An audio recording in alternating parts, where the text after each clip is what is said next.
பொய்கைகளும் நீர்மகளும் பூவாடை போத்திருந்தாள்.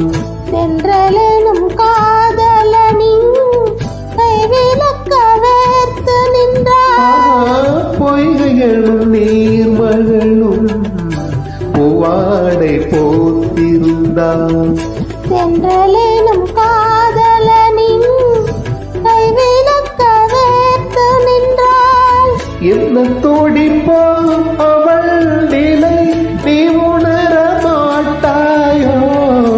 என்ன துடிப்போ அவள் நிலை நீ உணர மாட்டாயோ. அந்த நிலை தந்த சுகத்தை நான் உணர காட்டாயோ. ஆயிரம் நிலவேவா ஓர் ஆயிரம் நிலவேவா.